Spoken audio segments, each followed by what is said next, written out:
going on YouTube? I hope you're all doing well. I hope you're all keeping safe during this COVID pandemic. I'm driving home from work now, and I was sitting at work earlier and I thought to myself, you know, this Cayenne that I'm in now, it's a 2013 Porsche Cayenne. I don't really give it the credit that I think it deserves on this channel. A lot of my videos, they really focus on my 911 and my Cayman, and I don't really do an awful lot on the Cayenne. So I'm going to put that right over the next couple of weeks, and I'm going to make some videos on this Cayenne. But for now, what I want to do is just make a short video on things that I actually love about this car. It's my daily driver. It's a car that I drive every day. It's the one I drive most out of all of my Porsches. So it seems right that, you know, I've got to have an opinion on why I love this car. And if it helps somebody who's maybe thinking about buying one of these cars, then so be it. I hope you do get something from this video. Oh, before we do that, make sure to hit that subscribe button and click the bell so you don't miss a single thing.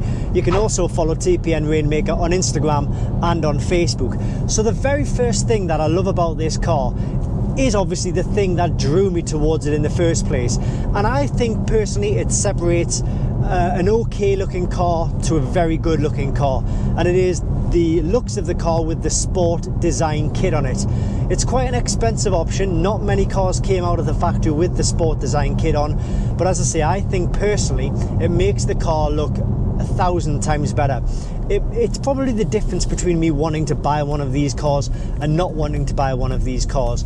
So what exactly is different? Well, you get a bigger, better spoiler on the back. You get splitter corners on the front and the rear. You get side skirts on the side of the car. You'll get more pronounced, wider arches around the wheels. Maybe something else, I'm not entirely sure. But for me, these things are what give the car the perfect looks, the things that attracted me to the car in the first place. And I definitely think it looks better than its competitors, the Audis, the BMWs, the VWs, the Volvos. Even though the Volvos do look good, I still think this car looks better than all of them. Obviously I'm biased, I probably would say that, but that's where I'm coming from with this car, with the looks of this car. So the second thing that I love about this car is the fact that the screens in front of me here, we've got 5 different screens. They're all very well laid out. You get every single bit of information you actually need without even having to look at the main screen right there, because it's a multi-function steering wheel. And what we have here, second from the right, is a screen which gives you so much functionality, so many options. You know, I can just use one little toggle button here and I can go through so much information. For example, I can find out which radio station is currently on, and I can toggle through the different radio stations. I can put a CD on, I can put go through my aux cable or whatever's on Bluetooth, the telephone. I can put my satellite navigation in. It's got the previous destinations. It's also got a map of where I currently am, and you know, telling me where to go, not in that way. Also got vehicle information, you know, the layout, the current miles in the tank, the date, the current TV, radio station, the telephone network that I'm on, and trip information as well. So the current ride time, the distance, consumption, speed, etc. So I feel that this is probably one of the best layouts that I've ever come across in one of my daily drivers. And I've previously had Audis, BMWs, VWs for daily drivers. None of them compare to the level of information that we get on this front screen here. Okay, next up, the third thing I love about this car is the comfort of the car. I've got so much space, and these seats here, they're just so comfortable. There are lots of different maneuvering options or different positions that I can put the seat in just by using these buttons down here.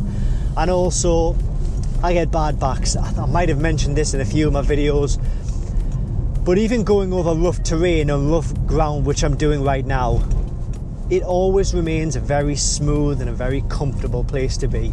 It's got air suspension, which really helps. I prefer the air suspension over the steel springs. Yeah, you know, it might cost a bit more, and it might cost a bit more if something goes wrong with one of these systems, but you know, hope for the best. And I think the air suspension on this car, you probably see the unevenness of the ground I'm going over, and at all times I'm just remaining so comfortable. I love the comfort of the car. The air suspension helps.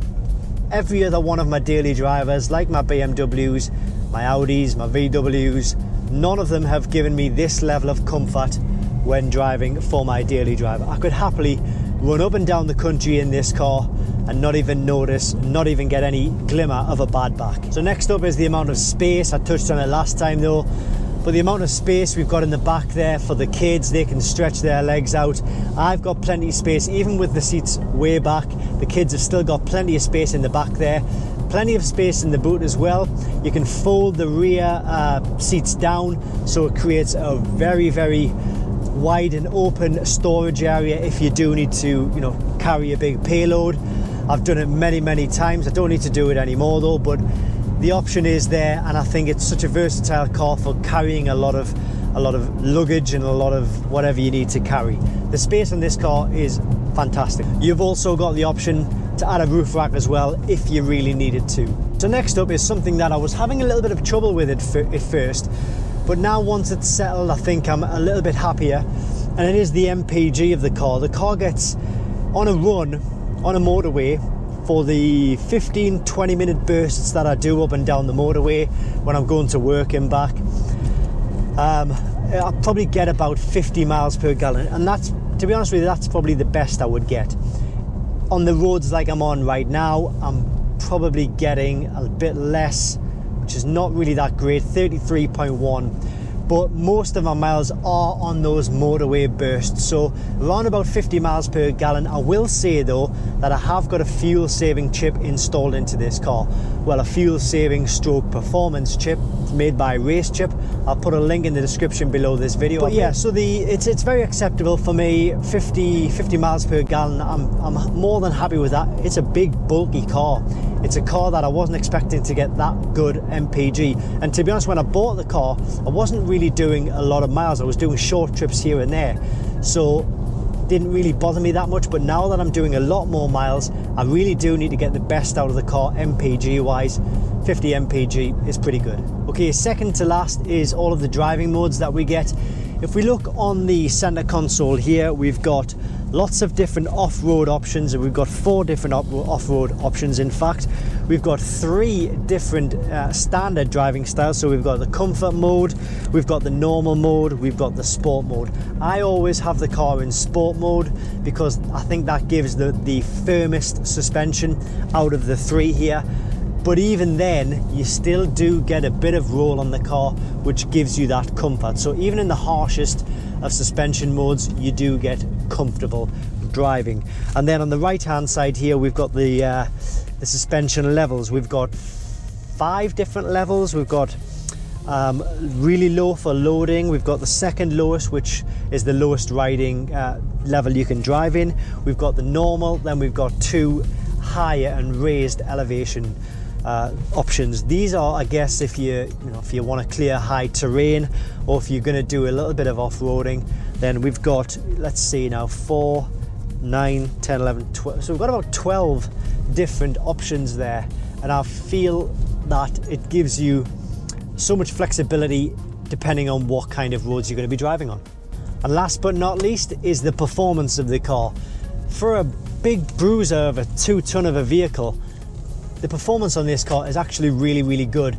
From the factory, you're going to get about 245 brake horsepower. This is the 3-litre turbo diesel car, 245 brake horsepower. However, as I mentioned though, it does have a performance chip installed. The performance chip was about £140, and I think they claimed it would give you about an extra 36 brake horsepower. So let's say this car's got about 270 brake horsepower.